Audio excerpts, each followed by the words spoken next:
Varios Parrilla y Asociados, Radio y Televisión. Los juicios de Nuremberg. Con la rendición del Tercer Reich el 7 de junio de 1945, las potencias aliadas pusieron en marcha una serie de acciones con el fin de darle un cierre definitivo a la Segunda Guerra Mundial. Un cierre que, como la historia nos enseña, está determinado únicamente por los vencedores. Las principales potencias aliadas, Estados Unidos, Reino Unido, Francia y la Unión Soviética, mantuvieron desde 1943 conversaciones respecto a cómo impartir justicia al final del enfrentamiento.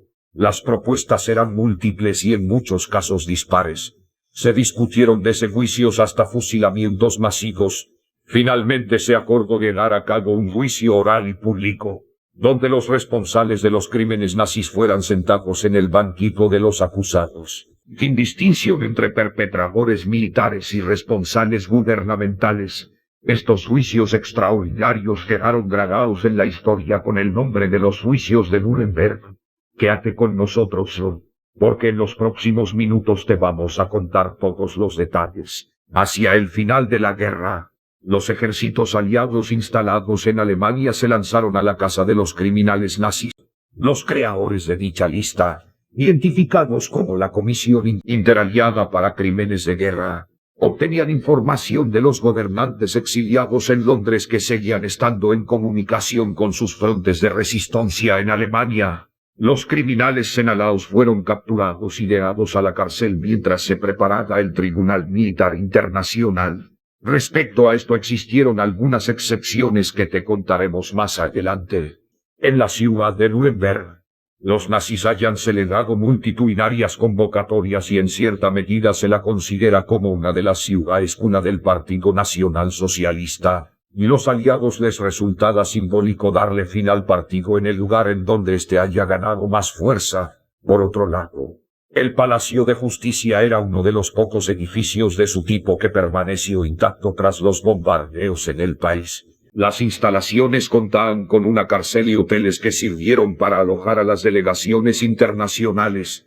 Pero lo cierto es que desde una mirada jurídica no era tan sencillo dejar a juicio a los criminales de guerra alemanes. Para empezar, no se podía condenar delitos que no estuvieran tipificados. En otras palabras, sin ley no hay castigo. En este caso, a los líderes del Tercer Reich se les imputaron una serie de delitos, que en el momento en el cual fueron cometidos aún no eran considerados como acciones ilegales. Por otro lado, se vio alterado el principio de territorialidad, que supone que se debe juzgar a los acusados siguiendo el Código Penal del país en donde cometieron sus delitos. Como sabemos, la guerra abarcó muchos territorios, por lo que resulta arbitrario que las cuatro potencias aliadas fueran los únicos jueces. Como si todo esto fuera poco, los principales forjadores del nazismo ya estaban muertos. Hitler, Himmler, Goebbels y otros altos mandos se suicidaron al final de la guerra.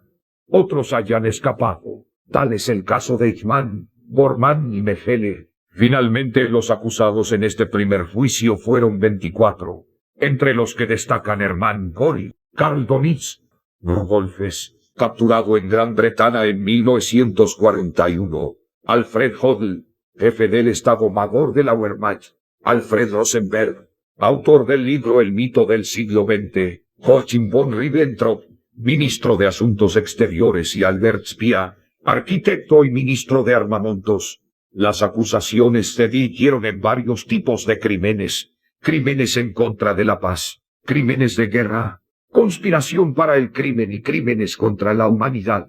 Es 20 de noviembre de 1945, fecha de inicio del histórico proceso. Otto Stamma, abogado defensor, intenta invalidar el juicio. En representación de todos los acusados, proclaman un crimen, nun pena sine lege. No hay delito, no hay pena sin ley, como se prevé. Los jueces rechazan el pedido. En las primeras semanas del juicio, las partes acusadoras cometieron algunos errores importantes. Se destaca una pobre intervención. El juicio continuó con aciertos y desaciertos en ambas partes. Pero la verdadera sorpresa del proceso fue la disputa entre el antiguo comandante en jefe Hermann Göring y el fiscal estadounidense Robert Jackson, convirtiéndose Göring en la estrella menos esperada de Nuremberg. Asumiendo su destino, sacó a relucir sus conocimientos sobre los hechos expuestos por los demandantes. Recordemos que la mayor parte de la documentación nazi haya sido quemada antes de la caída del Tercer Reich y en algunos casos, Göring voy a aportar información mucho más precisa que la que está ya en manos de las fuerzas aliadas. Göring reconoció su responsabilidad en los hechos alegando que sus actos fueron por el bien de Alemania. El bando de los arrepentidos y el bando de quienes sostenían el régimen quedaron finalmente determinados. Los juicios se prolongaron hasta el 30 de septiembre de 1946, día en el que se presentaron las conclusiones. Finalmente, el martes 1 de octubre se dio lectura a las sentencias, uno al lado del otro. Los acusados recibieron su veredicto. 19 de ellos fueron declarados culpables. La condena más leve fue de 10 años, mientras que los sentenciados a muerte en la horca fueron 12 hombres.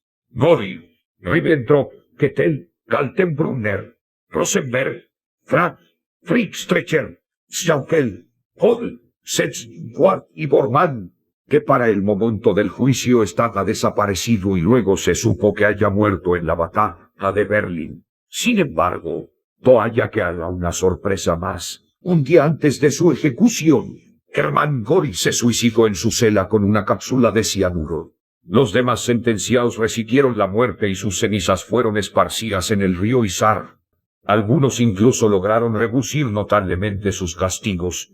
Ese fue el caso de von Neurath, quien vio la libertad en 1954 por cuestiones de salud, y Walter Funk, a quien se le conmutó la cadena perpetua, quedando libre en 1957. Aunque los juicios de Nuremberg dieron visibilidad a los crímenes nazis y generaron un precedente en materia de cortes internacionales, también se dejó en evidencia la nula intención de condenar los crímenes cometidos por las fuerzas aliadas, haciendo la vista gorda a genocidios como las masacres cometidas en Hiroshima, Nagasaki y Dresden. Tampoco recibieron condena los grandes empresarios que cumplieron roles clave en el Holocausto y que se beneficiaron de la mano de otra esclavitud.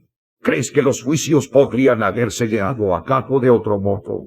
Déjanos tu opinión en la bandeja de comentarios y no olvides suscribirte y activar las notificaciones para conocer muchos más sucesos que dejaron su huella en la historia.